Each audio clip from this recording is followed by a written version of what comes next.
자, 오늘 이제 우리가 사사기를 볼 겁니다. 영화 좋아하시나요? 저는 아주 광적으로 좋아하진 않는데 한번 영화를 좀 봐야겠다라고 생각을 하고 이제 보기 시작한 시리즈가 하나 있는데 그 마블의 그 어벤져스 시리즈 나와 있는 쟤네들이 주인공으로 나오는 저 시리즈를 처음부터 저것도 순서가 있습니다. 그 아이언맨 1편부터 봐야 됩니다. 순서부터 하나씩 봐야 되는데 다 챙겨봤던 기억이 있습니다. 그때부터 영화를 좀 봤는데 여기에 보게 되면 이제 어벤져스라고 하는 히어로들이 등장을 하죠. 혹시 이름들 다 아시나요? 저도 잘 모르는데 일단 아는 애가 몇 있어요. 저 그 녹색으로 생긴 헐크, 그 다음에 약간 좀 돌아서 있는데 이제 망치를 들고 다니는 토르라고 또 있고요. 그리고 제일 유명한 게 이제 아이언맨이죠. 몸에 막 갑옷을 입는 아이언맨이 있고 한 가운데 있는 게 이제 캡틴 아메리카 이렇게 있습니다. 이런 여러 가지 영웅들이 등장을 하는데 성경을 볼 때 사사기를 보면 마치 이런 영웅들 이야기를 하는 것 같습니다. 그래서 사사기를 보면 이스라엘의 영웅 이야기다. 혹시 영화 300 보신 적 있나요? 없습니까? 예. 우락부락한 남자의 몸매를 보고 싶다. 그것도 300명이나 떼거지로 보고 싶다. 보시면 됩니다. 전사 300이 나오는데, 자, 영화 300을 연상시키는 기드온이 있죠. 기드온이 300 용사를 이끌고 미디안 족속을 이깁니다. 사자를 찢어 죽일 정도로 강한 힘을 가지고 있는 사사가 있습니다. 삼손. 삼손은 아주 힘이 센 영웅이고요. 여자 사사가 있죠. 이제 원더우먼을 연상시키는 드보라라고 하는 여자 사사가 있습니다. 자, 이런 영웅이 12명이나 등장하는 게 사사기입니다. 그러니까 재밌는 이야기가 굉장히 많을 것 같습니다. 이런 영웅들이 등장한다면 사사기는 아주 재미있고 승리하는 이야기가 가득한 그런 성경이 아닐까 그렇게 생각을 하고, 실제로 많은 사람들이 그렇게 생각을 합니다. 사사기를 보면 이기는 재미있는 영웅 이야기들이 나온다. 애석하게도 사사기는 승리의 이야기가 아닙니다. 반대로 실패의 이야기입니다. 그래서 오늘 제목이 사사기 그리고 실패 이렇게 되어 있습니다. 사사기는 약속의 땅에서 적혀 있죠. 하나님의 평안을 누리도록 부름을 입은 이스라엘이 도리어 평안을 잃어버리는 실패 이야기입니다. 하나님의 약속의 땅에서 평안을 누리며 하나님의 백성답게 살아가라 부름을 받았는데 이 일에 실패합니다. 그래서 언젠가 저희 교회 한번 오신 적이 있는데 충신대 김지찬 교수는 사사기를 샬롬의 땅에 울려 퍼지는 엔샬롬 교향곡이다. 엔샬롬은 평안이 없다 말입니다. 샬롬은 평안이고요. 평안을 누려야 될 땅에 평안을 누리지 못하는 이야기. 자, 이것이 사사기입니다. 그래서 사사기는 승리의 이야기가 아니라 실패의 이야기다. 자, 사사기는 이제 시간적인 순서를 보게 되면 여호수아가 죽고 난 이후부터 이스라엘의 왕을 세우기 이전까지의 기간을 사사기라고 합니다. 그래서 그때 주어진 사사들의 이야기다. 이때 이스라엘의 지도자로 등장했던 인물들이 이제 사사라는 인물입니다. 자, 이 사사기의 히브리 성경의 이름이 이제 쇼페팀이라고 합니다. 뜻은 재판관 이런 뜻입니다.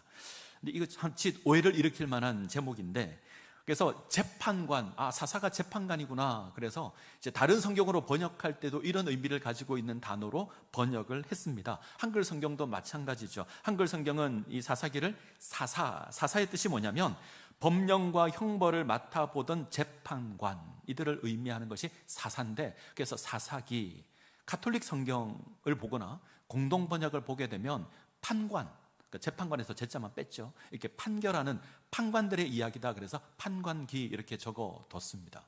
그래서 마치 재판하는 사람을 사사로 생각할 수 있는데, 성경을 보면 이 재판하는 일은 거의 등장하지 않습니다. 이들이 어떤 일을 하죠? 원수와 싸워서 이기는 이야기를 하죠. 그리고 이스라엘을 통치하는 그런 일들을 합니다. 그래서 재판관으로 이해하기에는 뭔가 좀 문제가 있습니다. 차라리 구원자, 통치자 이렇게 이해하는 것이 좋을 것 같습니다. 재판관이라는 의미가 이 쇼페팀에도 있지만 이 쇼페팀이라는 이 의미를 찾게 되면 통치하다, 구원하다 이런 뜻도 함께 포함하고 있습니다. 하나님께서 모세를 세운 것처럼, 하나님께서 여호수아를 세운 것처럼, 그래서 이스라엘을 인도하고 다스리고 통치했던 것처럼 하나님께서 사사들을 세워서 이스라엘을 구원하고 이스라엘을 통치하고 이스라엘을 다스리는 일을 했습니다. 이것이 사사기다 생각하면 좋을 것 같습니다. 사사기는 하나님을 섬기는 일에 실패한 이스라엘의 이야기, 이렇게 정의할 수 있을 것 같아요. 하나님은 변함없이 이스라엘이 찾고 부르짖을 때 응답을 하는데 이스라엘은 그렇게 하지 않습니다.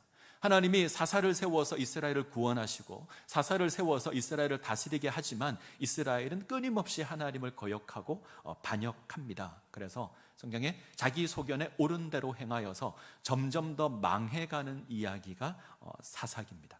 이 내용을 좀 살펴보도록 하죠. 사사기는 크게 세 부분으로 정의할 수 있는데 서론, 본론, 결론 이렇게 구분할 수 있습니다. 서론은 이스라엘 백성들이 약속의 땅 정복하는 것에 실패했다. 그리고 이들이 하나님을 잊어버렸고 하나님을 제대로 섬기지 않았다. 이 내용을 담고 있는 게 서론입니다. 하나님을 잊었고 바알을 섬기고 아세라, 아스다롯을 섬겼다. 나와 있는 그림 지난 시간에도 봤는데 기억나시죠? 박명수를 닮은 저 우상이 바알입니다. 옆에 있는 우상이 이제 아세라 혹은 아스다롯 이렇게 부릅니다. 자, 그리고 본론으로 가시면 이제 이스라엘을 하나님께서 심판하시죠. 하나님의 백성다움을 잃어버렸고 저들이 이방의 풍속을 쫓고 하나님을 저버렸고 우상을 섬겼습니다. 그래서 하나님이 심판합니다. 이방의 민족을 들어서 심판하고 이스라엘 백성들이 회개하고 돌아오면 하나님의 사사를 세워서 구원합니다. 자, 이 이야기가 담겨 있는 게 본론입니다. 그래서 사사기의 본론은 이 사사들이 등장해서 하나님께서 심판하시고 구원하는 이야기가 담겨 있다. 이게 본론. 자, 결론에 가시면 두 가지 이야기가 등장을 합니다. 하나는 미가 이야기고 하나는 레위인의 첩 이야기인데 이 두 가지 이야기를 통해서 이스라엘이 종교적으로 타락했다. 이스라엘이 도덕적으로 타락했다. 이스라엘에게는 하나님의 백성다움이 이제 하나도 남아있지 않다. 이스라엘은 가난한 사람처럼 됐다. 이것을 이야기하는 게 결론입니다. 그래서 사사기의 내용을 보시면 이스라엘이 하나님을 거역했고 타락했고 하나님을 배교했다. 하나님께서 그들을 심판하시고 결국 그들의 모습이 몰락했다. 이 얘기하는 것이 사사기죠. 사사기는 승리의 이야기가 아닙니다. 사사기는 실패한 이야기입니다. 자, 하나씩 보죠. 자, 서론부터 보면 사사기의 서론은 사사시대의 그 일반적인 상황, 사사시대 전체를 다 통합해서 이런 상황에 놓였다라고 이야기하는 게 서론입니다. 사사기 처음에 보시면 여호수아가 죽은 다음에 이스라엘이 하나님께 묻습니다. 하나님, 우리 가운데 누가 먼저 올라가야 합니까? 라고 물고 약속의 땅을 정복하는 이야기가 등장합니다. 유다 지파가 먼저 올라가서 약속의 땅을 정복하죠. 근데 잘 보시면 유다 지파는 어느 정도 자기에게 주어진 기업들을 다 차지합니다. 근데 문제는 유다 지파를 제외한 나머지 지파들은요, 제대로 정복하지 못합니다. 땅을 정복하지만 가나안 민족들이 남아 있습니다. 어떤 부분을 보게, 어떤 지파는 그들의 힘이 세어진 이후에 그들을 정복해서 그들을 종으로 삼았다, 이런 얘기도 있고, 어떤 지파는 정복하지 못했다, 그래서 그들과 함께 거했다, 이런 이야기들이 등장을 합니다. 약속의 땅에 가서 가나안 민족들을 몰아내어야 되는데 몰아내는 일에 실패하는 겁니다. 그래서 그들과 함께 살아가게 됩니다. 자, 나아가서 여호수아가 죽고 여호수아와 함께했던 장로들이 죽은 이후에 이스라엘 백성들은 하나님을 기억하지 않습니다. 하나님을 잊어버립니다. 하나님이 어떤 하나님인지, 하나님께서 우리에게 어떤 역사를 일으켜 주셨는지, 애굽에서 건져내고 광야를 인도하고 가나안 땅을 정복하게 하신 모든 것들을 잊어버립니다. 그리고 가나안 신을 찾아 섬기기 시작합니다. 자, 그들 옆에 가나안 민족들이 있으니 자연스럽게 그들의 문화를 받아들였을 겁니다. 그리고 가나안의 풍요를 쫓아서 바알을 섬기고 아세라를, 아스다롯을 섬깁니다. 자, 하나님께서 가나안 땅을 정복하라, 이제 진멸하라라고 명한 건 거룩한 삶을 위해서 하나님께서 이렇게 명한 겁니다. 이들이 약속의 땅에서 거룩한 백성으로 하나님의 제사장의 나라로 살아가기 위해서 저들을 멸하라 명했는데 저들을 몰아내지 못합니다. 시간이 지나자 점점 그들의 영향을 받는 거죠. 저들의 문화를 받아들이고 저들의 종교를 받아들이고 하나님을 섬기는 신앙이 이제 이상하게 변해가기 시작을 합니다. 이걸 이제 혼합주의라고 합니다. 결국 가나안의 영향을 받게 되는 거죠. 저기 보게 되면 가나안 거민들이 남아 있어서 이스라엘의 가시가 되고 올무가 됩니다. 하나님을 섬기는 신앙이 이제 이상하게 혼합됩니다. 그래서 마치 바알을 하나님처럼 섬기는 모습들이 등장을 하죠. 혼합주의입니다. 그리고 자신들의 정체성을 잃어버립니다. 하나님의 백성이라는 정체성을 잃어버리고 이제 가나안인처럼 됩니다. 가나안 사람처럼 살아갑니다. 이것이 이제 타락입니다. 자, 사사기의 서론을 보면 이스라엘이 타락하고 배교한 원인 가운데 하나가 지도자가 없다는 거죠. 모세가 죽고, 아니 여호수아가 죽고 이스라엘의 그 장로들이 죽었을 때에 이스라엘은 하나님을 버립니다. 자, 이스라엘을 인도할 만한 참된 지도자가 없자 이스라엘은 배교의 길을 걷습니다.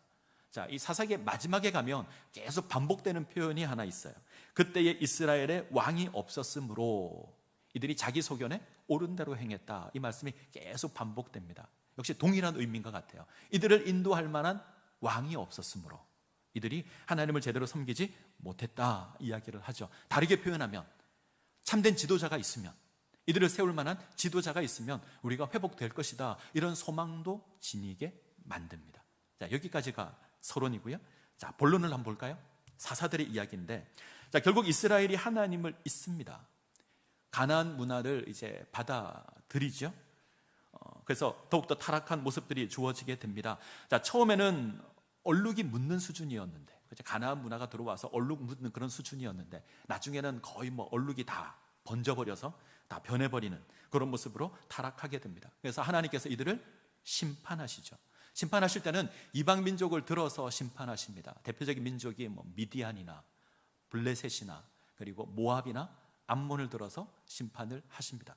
자, 이스라엘이 고난을 당하면, 어려움을 당하면 자기의 잘못을 깨닫고 하나님께 돌아와 부르짖습니다. 그러면 하나님께서 저들을 구원할 사사를 세워서 저들을 구원해 주십니다.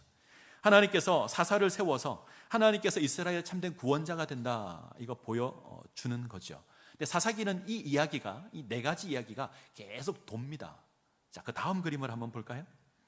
자, 이스라엘이 타락하면 하나님께서 이방 민족을 들어서 심판하시죠. 자, 이스라엘이 회개하면 하나님께서 사사를 세워서 구원합니다. 이 네 가지 사이클이 사사기에는 계속 돕니다. 돌고 돕니다. 등장인물과 장소만 다를 뿐 사사시대에 계속 반복됩니다. 근데 문제는 이 반복이 시간이 지날수록 점점 더 심해집니다. 그래서 이것을 이제 하향식 구조다라고 합니다. 이 다음 그림을 보시면 순환이 이렇게 되죠.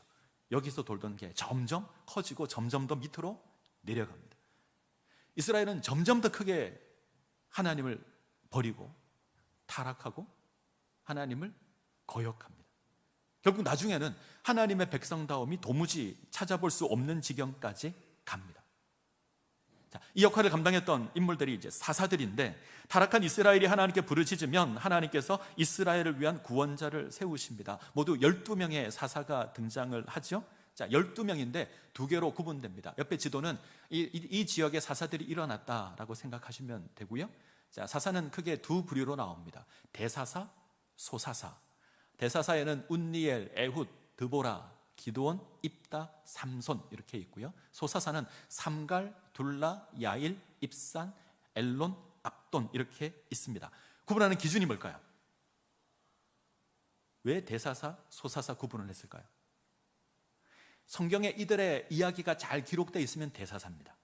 이스라엘이 타락하고 부르짖고 하나님께서 누구를 세워서 구원했다, 이 사이클에 맞는 이야기가 등장하는 사사들이 대사사. 그냥 이름만 나오는 사사, 이 사람들이 이제 소사사, 이렇게 이해하시면 될 것 같습니다. 자, 주목할 건 이 사사들이 하나님의 부르심을 입었는데 그렇게 탁월한 인물들이 아닙니다. 물론 탁월한 인물들이 있긴 하지만 자세히 보게 되면 뭔가 약점이 많습니다. 보잘것없는 인물들을 써서 하나님께서 사용하십니다. 자, 에훗. 성경에 에훗은 왼손잡이라고 나오죠. 혹시 기억하십니까? 왼손잡이 에훗. 정확하게 번역을 하면 오른손에 문제가 있는 에훗. 그러니까 원래 왼손잡이가 아닙니다. 오른손잡이인데 오른손에 장애가 있어서 왼손을 사용하는 에훗입니다. 문제가 있죠. 드보라. 기분 나빠하시겠지만 여인입니다. 여자입니다. 고대 사회에서 여자는 어떤 그 역할을 제대로 인정받지 못했습니다. 근데 이 드보라가 여인으로 이스라엘의 사사가 됩니다. 다르게 표현하면 남자가 다 쪼다 같아서 제 역할을 감당하지 못해서 여자가 나서는 겁니다. 그래서 드보라가 활동했을 때 그 세웠던 남자가 있는데, 장수가 있는데 아무 역할도 못합니다. 드보라가 다 합니다. 야일이라는 여자가 다 하죠. 자, 세 번째 기드온은 겁쟁입니다. 300명을 이끌고 미디안을 쳤다 이래서 위대한 용사로 생각을 하지만 성경을 잘 보십시오. 기드온처럼 겁이 많은 인생이 없습니다. 정말 겁쟁입니다. 머뭇거리고 주저합니다. 입다는요, 첩의 아들이었고 그는 여러 불량자들의 우두머리였습니다. 그래서 어떤 사람은 산적이다 이렇게 이야기를 합니다. 자, 이들이 하나님의 사사로 부름을 입습니다. 뭔가 대단한 인물이 부름을 입은 게 아니죠. 어쩌면 평범하고 어쩌면 뭔가 문제가 있는 사람이 사사로 부름을 입었습니다. 하나님께서 왜 이렇게 하셨는가? 구원의 역사는 하나님이 하신다, 이걸 보여주는 하나의 방편이라 생각을 합니다. 자, 또 하나 우리가 확인해야 될 것이 있는데, 이러한 하나님의 구원의 역사에도 불구하고 이스라엘이 점점 더 타락해가죠. 아까 이 순환식 구조를 보면 점점 타락을 합니다. 자, 문제는 사사들도 그렇습니다. 자, 다음 그림을 보시면 온전하지 못합니다. 자, 기드온, 뭔가 완벽할 것 같지만 기드온이 마지막 부분을 보면 에봇을 하나 만들죠. 그런데 그 후손들이 이 에봇을 우상을 섬기는 것처럼 섬깁니다. 그러니까 우상을 섬기는 하나의 계기를 만들어준 게 기드온이 합니다. 기드온의 여러 아들이 있는데 그 중에 하나가 아비멜렉입니다. 지가 왕이 되겠다고 다른 형제들을 다 죽이는 이런 고약한 인물이 아비멜렉이 등장을 합니다. 입다, 경솔한 맹세를 하죠. 하나님, 내가 나가서 전쟁에 싸워 이기고 돌아올 때 나를 가장 먼저 영접하는 그를 내가 제물로 바치겠습니다. 누가 나오죠? 딸이 나옵니다. 성경을 보면 외동딸입니다. 자녀라고는 그 하나밖에 없는데 나옵니다. 그 일을 두고 여러 해석들이 있죠. 정말 그의 딸을 제물로 바쳤겠는가? 그가 처녀로 죽은 것을 슬퍼하는 거 아닌가? 이렇게 해석도 있지만 정황상 봐서는 실제로 제물로 바친 것처럼 보입니다. 무슨 말이냐면 입다가 이방 민족의 풍속을 받아들여서 그렇게 하고 있다는 거죠. 타락했다는 것을 보여주는 하나의 모습입니다. 제일 골치 아픈 문제는 삼손입니다. 얘는 엄청난 조건을 가지고 있습니다. 나면서 나실이 있고요. 태어나면서부터 사사로 부름을 입었습니다. 남들이 가지지 못하는 놀라운 특권을 가졌습니다. 엄청난 힘을 가지고 있습니다. 그런데 그 어떤 사사의 역할도 하지 못합니다. 여자에 빠져서 아무것도 하지 못하는, 지 혼자 싸우다가 신전 무너뜨리고 죽은 문제아가 삼손입니다. 자, 뭔가 문제가 있죠. 이 사사들만 보더라도 이들이 점점 문제가 있습니다. 그들이 하나님의 백성다움이 점점 더 사라집니다. 자, 이런 이스라엘의 몰락을 잘 보여주는 사건 두 개가 결론에 있습니다. 자, 결론에 가시면 종교적 혼란과 도덕적인 타락인데 두 개의 이야기가 있죠. 하나는 미가 이야기, 하나는 레위인의 첩 이야기입니다. 미가 이야기는 종교적인 타락을 이야기해주는 사건이고요, 레위인 첩 이야기는 이제 도덕적인 타락을 이야기해주는 사건입니다. 자, 미가 이야기를 보시면 미가의 어머니가 은을 도둑을 맞습니다. 그래서 저주를 하죠. 이 은을 가져간 사람은 저주를 받아 죽을 거다 그러는데 그 은을 누가 훔쳤냐면 미가가 훔쳤습니다. 근데 그 저주를 들으니까 덜컥 겁이 나죠. 그래서 어머니한테 가져갑니다. 내가 가졌습니다 라고 내어주니 엄마 입장에서는 어떻게 되죠? 아들을 죽여야 되잖아요. 그래서 그 은으로 신상을 만듭니다. 그리고 문제를 해결하려고 합니다. 그래서 심지어 이 은으로 신상을 하나 만들어 놓고 내가 하나님께 복을 받을 거다 이런 선언을 합니다. 자, 신상을 만들어 놓고 이제 그 신을 섬기는 그런 제단도 만들었겠죠. 자, 그 속에서 보면 하나님의 이름이 등장하면 섞였다는 거죠. 하나님을 섬기는 신앙과 신상을 만들어 놓고 섬기는 신앙이 지금 섞여 있습니다. 더 재밌는 건 베들레헴 출신의 한 레위인이 지나갈 때 미가가 부릅니다. 네가 우리 집에 제사장이 되라. 그래서 이 신상을 섬기는 제사장을 삼습니다. 이것도 웃기죠? 레위인이, 하나님을 섬겨야 될 레위인이 신상을 섬기고 있습니다. 또 재밌는 일이 있습니다. 단지파가, 자, 지난 시간에 단지파 기억하십니까? 하나님께서 허락하신 약속의 땅을 포기하고 다른 지역으로 갔던 지파가 단지파입니다. 이때 이 단지파가 이동을 하다가 이곳을 지나게 되죠. 제사장이 있는 걸 보고 묻습니다. 우리 길이 형통하겠느냐? 제사장이 가라, 형통하다. 하나님께서 붙여주셨다. 너희가 싸워서 이길 거다. 가서 도시를 정복하고 돌아와서 조건을 내밀죠. 네가 한 사람의 제사장이 되지 말고 한 지파의 제사장이 되라. 그래서 신상 다 들고 단지파로 쫓아갑니다. 자, 여기에 하나님을 섬기는 신앙이 어디 있죠?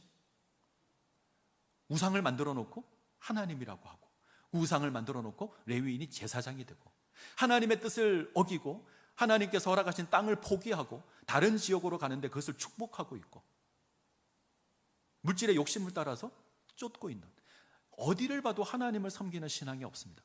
우상을 섬기는 가난의 신앙이 가득합니다. 그런데 이들은 입으로는 하나님을 섬긴다, 하나님께서 복을 주신다, 이렇게 고백하고 있습니다. 종교적인 타락의 모습이죠. 자, 레위인의 첩 이야기를 볼까요? 이들은 이제 도덕적인 타락을 이야기하는데, 한 레위인이 있습니다. 이 옛사람에게 첩이 있었는데, 이 첩이 베들레헴 출신인데, 이 첩이 간음을 하고 자기 친정집으로 도망을 갔습니다. 그래서 이 레위인이 그 첩을 데리러 가죠. 그래서 그곳에서 며칠 거하다가 이제 첩을 데리고 오다가 돌아오는 길에 날이 저물러서 이 베냐민 지파의 한 성에 머무르게 됩니다. 동네 불량자들이 나타나서 여러 가지로 위협하게 되고, 이 속에서 이 레위인이 자기의 첩을 내어줍니다. 밤새도록 농간을 당하고 죽임을 당하죠. 자, 이것까지만 해도 치명 충격적인데, 어떻게 윤리적으로 그렇게 할 수 있죠? 절대 일어날 수 없는 일인데, 더 충격적인 것은 그 죽은 아내를 데리고 돌아와서 12도막을 냅니다. 토막살인 같은 사건 여기서 나옵니다. 12조각을 내서 각 지파별로 다 하나씩 보냅니다. 내가 일어난 사건에 대해서 고백하는 거죠. 이 억울함을 해결해 달라는 거죠. 그래서 전쟁이 일어납니다. 베냐민 지파 대 나머지 지파, 전쟁이 일어납니다. 이 전쟁으로 말미암아 한 지파가 몰락할 뻔합니다. 베냐민 지파가 남자 숫자 600명 정도 넘겨놓고 다 몰살을 당합니다. 한 지파가 사라질 뻔한 사건이 이 레위인 첩 이야기에 등장을 합니다. 자, 이스라엘에게 아무런 소망도 없죠. 상상할 수도 없는 끔찍한 죄가 일어나고, 이 죄로 말미암아 서로 내분이 일어나고 서로를 향해서 칼을 겨두고 싸웁니다. 결국 망하기 직전까지 갑니다. 아마 베냐민 지파가 망하기 직전까지 가는 건 아마 이스라엘의 모습을 보여주는 것일 수도 있습니다. 망하기 직전까지 갑니다. 자, 이때 성경에 반복적으로 등장하는 구절이 하나 있습니다. 앞서 말씀드린 것처럼 그때에 이스라엘에 왕이 없었으므로 사람마다 자기 소견에 옳은 대로 행하였더라. 자, 이 구절이 4번 반복됩니다. 이 말은 어떤 의미일까요? 하나님을 거역하고 하나님을 알지 못하고 자기 소견에 옳은 대로 자기 마음대로 행동을 해서 하나님의 거룩함을 잃어버린 겁니다. 하나님을 제대로 섬기지도 못하고 하나님의 백성다움도 잃어버린, 텅 비어버린, 이런 표현을 쓰죠. 텅 비어버린 여백의 공동체. 이스라엘이 하나님의 백성으로 부름을 받았는데 그 모습을 아무리 봐도 하나님의 백성다움이 없는 겁니다. 그렇게 몰락해버린 이스라엘을 이렇게 부르는 겁니다. 그때 이스라엘에 왕이 없었으므로 자기 소견에 옳은 대로 행하였더라 고백을 합니다. 자, 여기까지 보고요. 자, 이 선언은, 자, 그때 이스라엘의 왕이 없었으므로 사람들이 각기 소견에 옳은 대로 행하였더라. 이 고백은 이런 질문을 던지죠. 누가 이스라엘의 왕인가? 이스라엘에 참된 왕이 있는가? 이런 질문으로 이해할 수 있습니다. 두 가지 의미로 해석할 수 있는데, 하나의 의미는 하나님께서 이스라엘의 참된 왕이다. 하나님을 인정하지 않고, 왕 대신 하나님을 인정하지 않고 하나님을 버린다면 결국 이스라엘은 거룩함을 잃어버리게 될 것이다. 그래서 여호와 하나님께서 이스라엘의 참된 왕이다, 이것을 선언하는 게 이 구절이다, 이렇게 해석할 수 있고요. 자, 또 한 가지는 이스라엘에 참된 지도자가 있으면 회복될 것이다 라는 소망을 이야기하기도 합니다. 올바른 지도자가 없기 때문에 이런 고통을 당한다, 이런 고난을 당한다, 이렇게 이해할 수 있는 거죠. 여호수아의 인도 아래 약속의 땅에서 안식을 누렸던 이스라엘이 참 지도자가 사라지자 자기 소견에 옳은 대로 행하는 겁니다. 자, 이 일에 있어서 사사들도 완전하지 않습니다. 사사를 세워서 구원하고 회복하긴 하지만 그 모습이 점점 안 좋아지고 있고, 심지어 사사들조차 완전하지 않습니다. 사사들조차 이스라엘처럼 타락하고 몰락하고 있습니다. 이어서 새로운 왕을 소망하죠. 그래서 새로운 왕이 일어나서 우리를 회복할 것이다. 이 새로운 왕이 다윗입니다. 자, 사사기 다음 성경이 뭐죠? 룻기입니다. 룻기 이야기를 잘 보시면 맨 뒤에 다윗을 언급하는 것으로 끝이 납니다. 그래서 이스라엘을 회복할 참된 왕이 올 텐데 그가 다윗이다 이야기를 하고 있고, 그 다음 나오는 성경이 사무엘서입니다. 사무엘서의 주인공은 다윗입니다. 다윗이 몰락한 이스라엘을 회복하고 이스라엘의 하나님의 영광을 회복하는 이야기가 사무엘서입니다. 근데 이 사무엘서의 가장 본질적인 제목은 하나님께서 이스라엘의 왕이다라고 하는 것이거든요. 그렇게 이해하시면 사사기부터 자연스럽게 연결되어 갑니다. 그리고 궁극적으로 우리의 참된 왕을 소개하는데, 자, 예수 그리스도가 우리의 왕이 되십니다. 그가 이 땅 가운데 우리의 왕으로 임하셨고 우리를 구원하십니다. 하나님께서 세상을 심판하실 때에 예수 그리스도께서 우리 가운데 임하셨고 악의 세력에서 우리를 구원하셔서 우리가 참된 평안을 누리도록, 참된 샬롬을 누리도록 하나님께서 은혜를 베풀어 주실 겁니다. 이 약속을 바라보고 있는 성경이 사사기입니다. 사사기를 한마디로 정리하면 이스라엘이 하나님의 백성답게 살아가도록 부름을 입었지만 그 약속의 땅에서 하나님의 거룩함을 상실한 실패한 이야기다. 그러나 그 실패 이야기 속에서 참된 하나님의 구원을 바라보고 있는 성경이 사사기다. 이렇게 이해하시면 좋을 것 같습니다. 자, 이해가 되셨죠? 예, 기도하겠습니다.